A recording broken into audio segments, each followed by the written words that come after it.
So hello and welcome to another video, and you can see I'm not alone. I'm with John. This is John Dodd.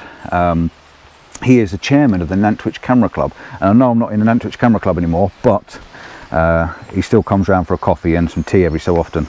I'm here to do a review. K&F has sent me a tripod, and I thought, what better way to review a tripod, because I'm biased by my own tripod. What better way to do a review on a tripod than to actually give it to someone that is likely to buy one and use one. You know, I've got a very big Benro, but yeah, what better way to review a tripod than to give it to someone that's actually going to use it. So John's had the tripod. I'm going to show you the tripod now. We've got a code number for this, haven't we, somewhere? Let's just have a look. The number for this is a SA254T1. It's a K&F Concept tripod. As you've seen before, I've done quite a few tripod reviews with K&F and also filters and stuff like that. In fact, I've actually got their bag out with me today, and you're sitting on another K&F tripod. We've come over to Nant Mill. I wanted to, well, John fancied a bit of a walk, not too far, not too strenuous, and a little bit straight and level. Took him to Nant Mill waterfall. I have been there before, and I've taken some pictures there before. There's not a lot of water around, but there's an awful lot of kids around, aren't there? Jumping in the water. Now they've been leaping in, and I've got a bit of video footage, so I'm going to pop a little bit on and show you why we're talking. But like I say, we're here to review this tripod. So first thoughts straight out the bag. What did you think of it, John? Looks impressive. I found it a little bit confusing as to what goes where. And it was rather stiff. They, yeah, out the box they are a bit stiff. Paul tells me that is the norm for it. Yeah. You can hear those clicks going on the adjusting sort of on the handles, ratchets, yeah. On the ratchets, but I wasn't very happy with the actual clip itself. Yeah, I've had you showed us just now about the actual clips on it. Yeah. They work, they're very good, and they lock in very tight, but you need more agile fingers, and this is why I like the idea of giving it to John to try out, because his fingers might not be quite as agile as mine, but more likely to be agile as yours. You know, that's the idea behind it. But I like the ball head. I think that was superb. It's very smooth if you're doing panel shots or just lining up. It is, you can adjust that to whatever tension you wish, but it's very good. And also I like that centre column. Yeah, this is another one of the tripods. I did a review on one definitely last year or the year before, and it had this same feature where you could flip the top out and flip it over, and yeah, I like that. It can be very useful. Yeah, yeah. Not only outdoors with it, but if you think you're working inside, doing a bit of tabletop, yeah, you can get close to the table like so. Yeah. And you're down looking into whatever it is that, yeah, you know, that's kind of how I used the other one in the past, looking down in the top of water bowls and things. Yes, yeah. I've had this out just now. I actually got down near the water's edge, and I'm going to show you a little bit of B-roll footage while I'm talking over it. And basically what I did is I took the tripod off of John, because I'm a little bit more agile. Like I say, I could get a little bit closer to the edge of the water, and I took 3 shots. I'm going to show you the 3 different photographs. I'm going to put them all next to each other, but I used the tripod's features to try and get the best out of the images and to try and show you the difference in the images. So I started off with the tripod in normal tripod position. I had the tripod head up, and I had the camera on the top. Hey, all right. I had the camera on the top, and then I moved the camera from a standard tripod position, and I underslung the head. So I took the whole of the centre column out, which comes out really quite easily. Yeah, I like that, because you can undersling it. Yeah, you can get down really low. So if you're doing macro and stuff like that, you can get right down to the floor's edge. So you basically, let's just jump it off in. Right. Yeah. There you go. So you basically take out the bag hook, which again is another great little feature of the bag. You unscrew that, pull the tripod column out, turn it round, invert it, and slide it back in the bottom, and it goes in quite easy. It locks in really well. So that's what I did. I underslung the head, put my camera on the bottom, and I was shooting right down to the floor level. We're probably about an inch off the floor, so you're getting a different perspective by getting down really low and shooting across the floor edge. So I like that feature, it exaggerates that floor for wide angles. If you're like me, you can't get down and dirty so often, so... Yeah, so they'll undersling it and let it hang down. You can undersling it, let it hang down, and you're taking shots that you would normally have to lie on your belly oh god, yeah, definitely belly height. Yes. And then the third shot, I took the tripod still in the underslung position. I hooked my bag over the tripod leg, so the leg was out wide. I hooked my bag over it to give the leg support and to give it some weight on the tripod, and then I'd sort of underslung and outreached, if you like, if that's a fancy way of doing it. So I had the camera, I basically had the tripod head upside down like so. Then I reached this out and underslung and reached out with this. So this was coming out between the tripod legs and my camera was sat on there. So I've not only come down low, but I've pushed the camera then right out into the water or over the water's edge, over the waterfall, to be able to get another different shot on it. So yeah, I'll show you those 3 images. That's really the best features of the tripod. You couldn't do it on a standard tripod. No. Definitely not. No, having struggled in the past with the likes of Bembo with all its sort of gangly legs. Oh yeah, definitely. Whatever, that's something. So you've got 2 panos on this as well. You can see on here we've got the feature to pano the top part, and you've also got the feature to pano the bottom part, or should I say the top part and the bottom part. So they do actually both work separately. So there is 2 actual pano features. So if you can't reach the dial on one side, you can have the other dial on the other side. So you can bring one side round for you to use your pano, bring the other side round on the other side. So if you're left-handed and you're like strongly left-handed, you can undo your ball head and work your pano with the same hand without having to try and use 2 hands. So that's another little feature for it, by having the double head on it. How did you find the grips? How did you find the actual grips? Easy. Easy? Yes. As I say, you can do them individually, or you can do all 3 at once, and the whole thing comes out to a height now I wouldn't like to reach, because you can't. I've just tested this height out with John. How tall are you, John? Just under 6. I was going to say just about 6 foot. I'm 5'8". John's definitely a bit taller than me. And we've just extended this from full height. That's all the way from the 1, 2, 3, 4 well, you've got 3 sections and then solid top section. So your 4 parts of the tripod.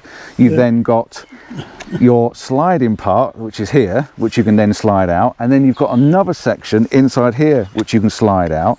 So this is absolutely enormous. This thing is massive. This makes my Benro look like a little kid's toy when you've got it up in the air. It's so tall. It is phenomenal. You can't it really reach is. it, There's no way you can so reach it up there. Now you probably think to yourself, why would you want anything so tall? Well, I showed John that you'd extend 2 legs out into the water and you can still shoot at a good height. That's one feature. The other thing is you could have your camera on a remote, and you can have your camera so far above people's heads that you wouldn't even know people are in the shot. So for crowd shooting it would really work well. There is another feature that would work well, and I could probably show you quickly. You can take this off for starters.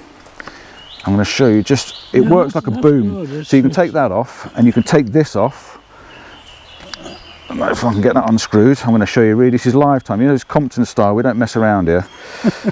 We do everything live. So we take this out the bottom, we take the centre column out, we put that to one side, we then attach this to the bottom. You didn't know this, did you? You attach this to the bottom of this.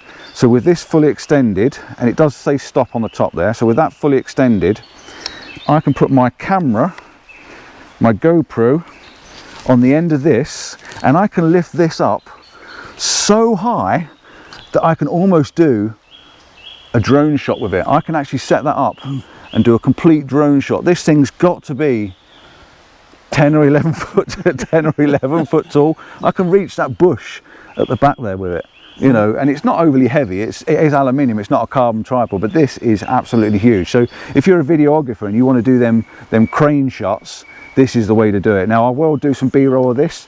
I will attach the camera to it after I finish talking. I'll do a little bit of B-roll just to show you what sort of crane shots you're going to get with something as tall as this. And I'm telling you, this is massive, absolutely massive. So if you just want a decent boom, this is something for a decent boom. It really is. With the monopod's light as well. The monopod's light, yeah. As a monopod, it works really well. Afternoon with the walking. Yeah, you've had a walking stick with you. I've been carrying this around, not knowing what it was. Like I say, John forgot his walking stick, so I gave him mine out of the boot. So this is ideal, you know, to be using as a walking stick, as long as you lock them off tight. Yeah. The other thing it does, we've got bits everywhere now, haven't we? Good job I know it all goes back together. The other thing with these is they have removable feet. So you can take the feet off, like so.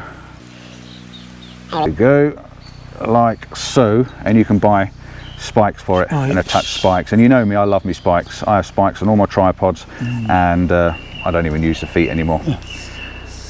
Features wise, have we got any more features? Not really. There is a little thread on the top. It looks like a little 1/4 inch thread there, so you can attach a little hook on the top for hanging your bag on the top there, or hanging your filters on, which is something I do quite a lot of. But yeah, your thoughts? I've been rambling and I've done what I normally do, and I took over again. Yes, well, it is.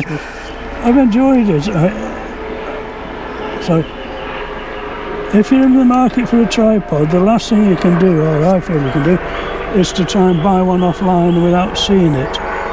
They don't like you going into the camera shops and trying out half a dozen Not at the moment, no, they really don't. At the moment. So I found that this feature, as I say, or this assistance by Paul was great. Would I buy one like it? Yes, if I'm only walking a short distance. I can't walk up Snowdon, but if I was, I wouldn't take this. It's a little bit heavier than what you were hoping, I think, wasn't it? It's a little bit heavier, yes. Yeah. Whether the carbon one is slightly lighter, I do not know. But for staying in one place and sort of using it in situ, then it's great. Value-wise, what's it cost? I'm not sure. I think it's somewhere in the region of about £100, I think it is. I did have a look. I did have some details on my phone. I'll give you some specs. Let's see if let's give you some specs we've got on here. There is actually an offer on at the moment, but unfortunately I think the offer is going to be out by the time this video goes out, because it says here I've got another seven hours before it goes off. I think this one, is this the, let's just make sure, it's the 2540, right, so I've got the specs on here.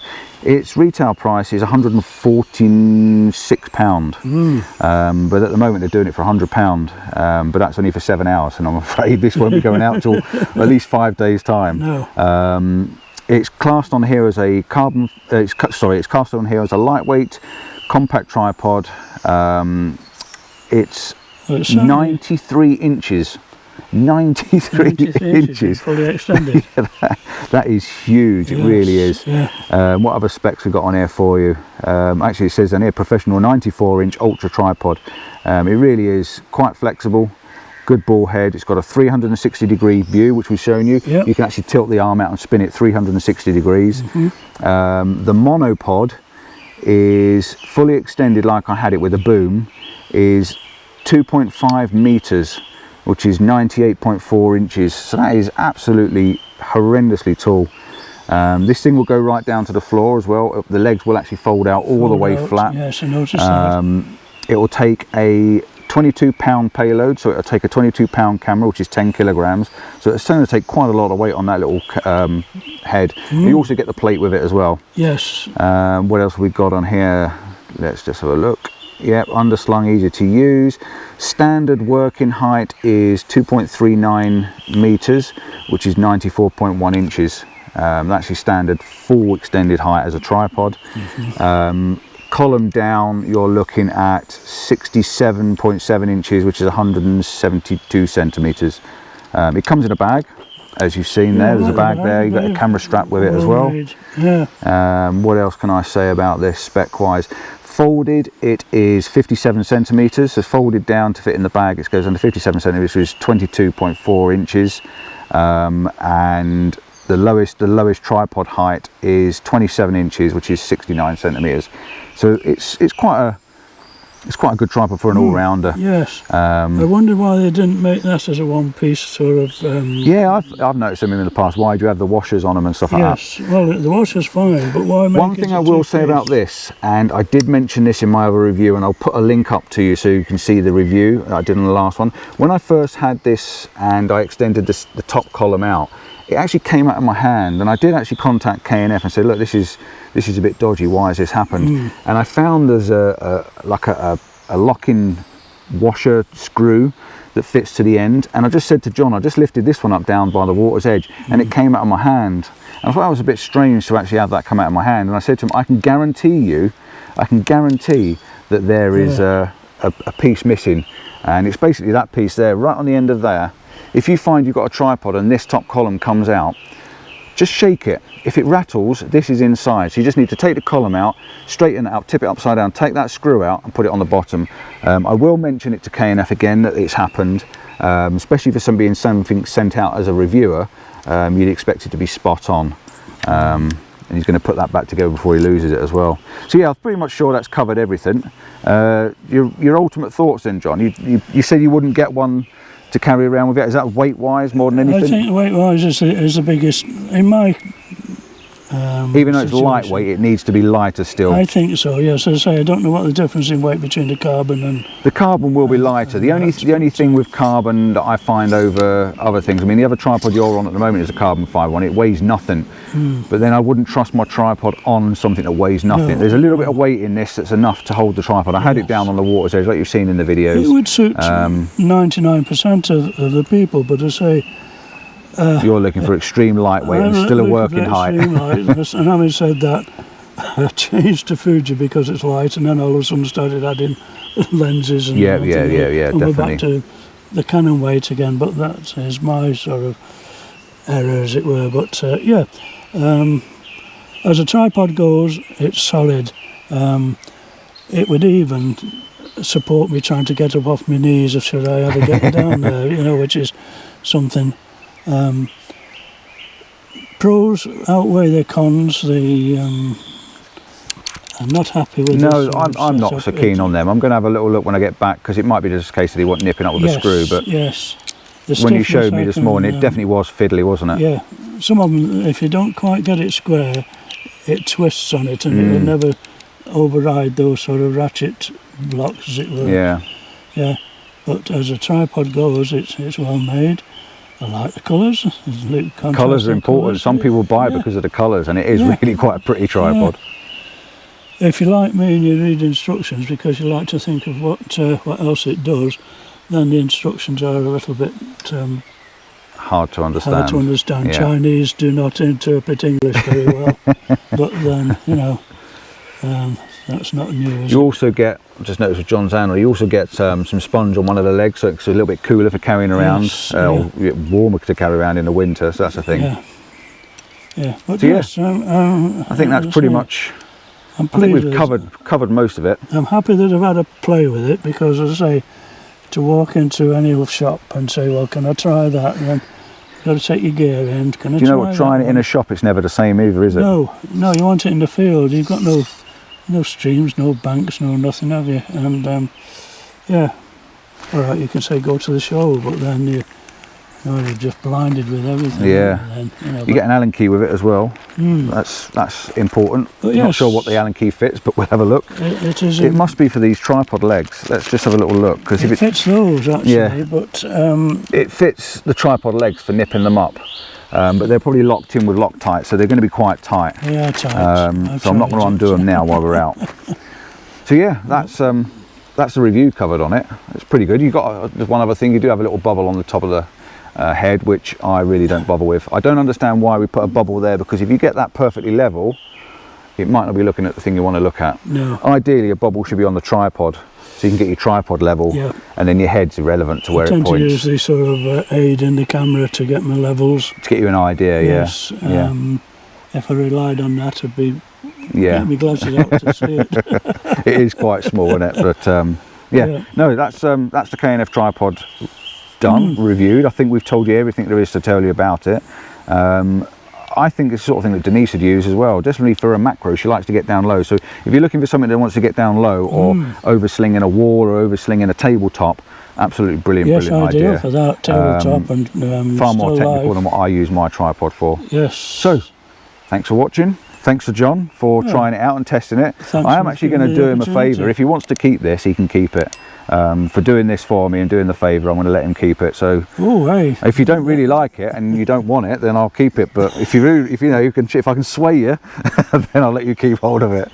But yeah, thanks for doing that, John. And yeah, till next time, don't forget, like and subscribe. Check out my other reviews. I am very different to other people. I don't mess around. I come out with pure, honest, one-time reviews. And yeah, don't forget, like and subscribe. Ciao for now. See you on the next one. Bye.